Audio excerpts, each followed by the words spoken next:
Hello everyone, welcome to KHP Tutorials class 10th Mathematics. Today we'll discuss about the algebraic methods of solving the pair of linear equations. In the previous videos we have discussed about the ways to find out the existence of the different types of solutions, unique solution, no solution, infinitely many solutions. So today we'll discuss about the methods to find out the solution of the linear equations. So here we have the three methods: substitution method, elimination method, and the cross multiplication method. Today we'll discuss these two methods, substitution method and the elimination method. Cross multiplication method we'll discuss in the next video. So let's start with the substitution method. Substitution means to replace. तो यहाँ पे भी हमने कुछ replace करना है. Question होगा the solve the following pair of linear equations by the substitution method. Method is mentioned here, so you have to read the question carefully. These are the two equations: x plus 3y is equal to 4, 2x minus 3y is equal to 2.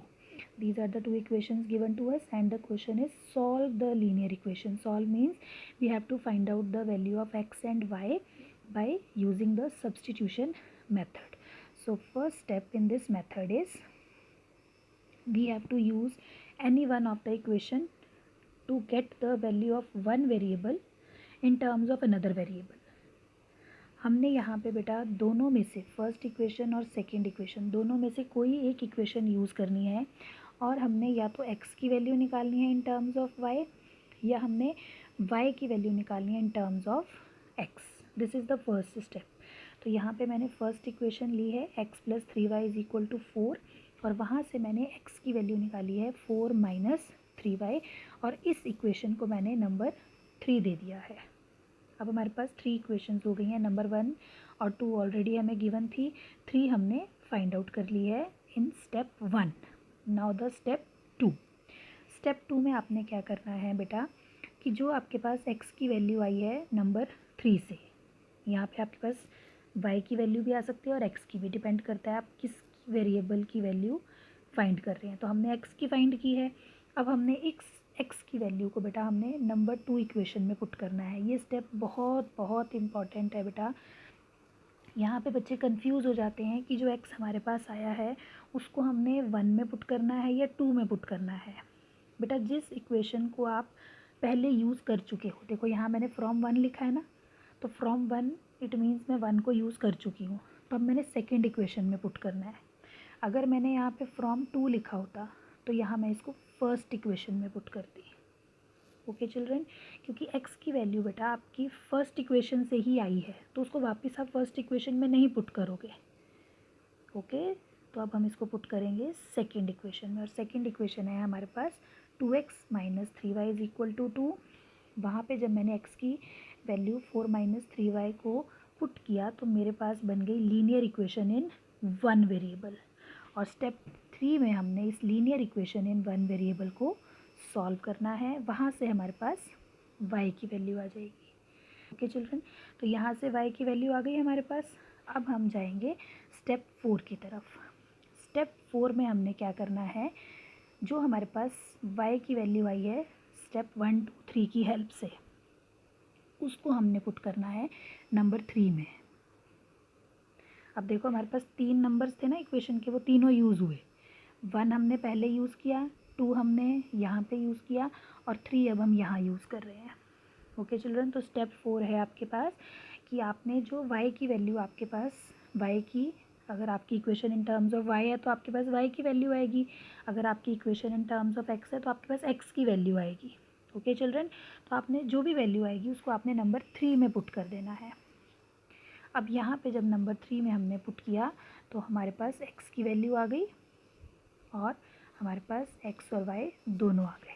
Steps are clear to all of you. Now come to the next method and that is the elimination method. अब पहले word को समझना है, फिर आपको method automatically clear हो जाएगा.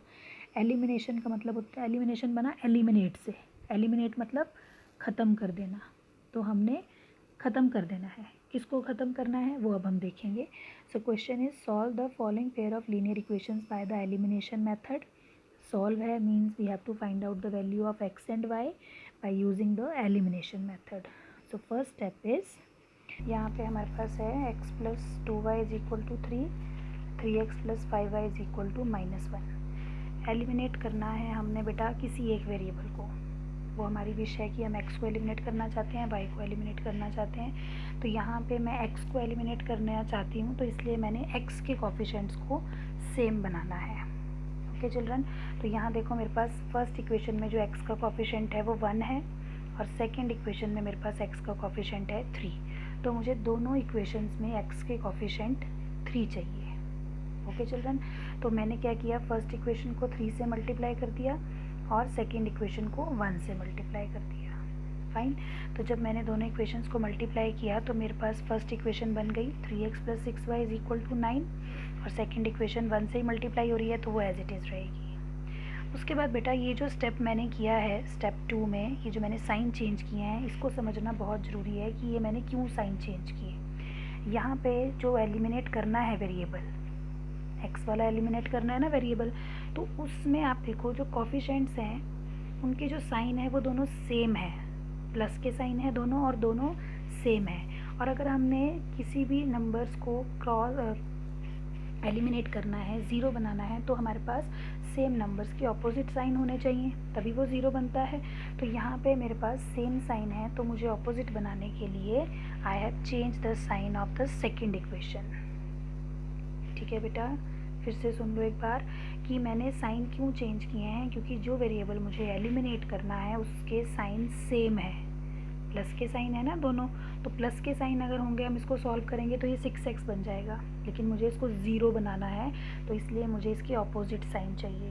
तो first equation as it is रहेगी, फर्स्ट इक्वेशन के लिए कोई चेंज नहीं है। ये जो साइन चेंज हुए हैं ये हुए हैं सेकेंड इक्वेशन के लिए। ओके चिल्ड्रन, तो जो प्लस वाला 3x था सेकेंड इक्वेशन में वो -3x बन गया, प्लस 5y बन गया -y, और -1 बन गया +1। Step 2 is clear.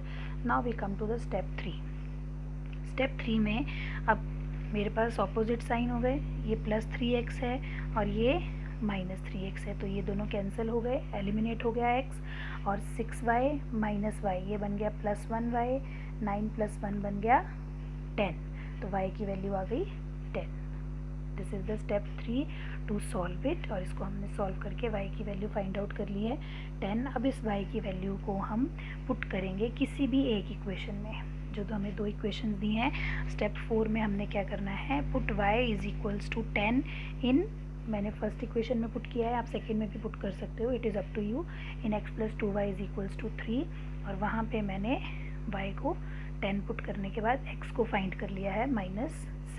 Run, watch this video again and again to understand the steps of substitution method and elimination method. Thank you so much for watching.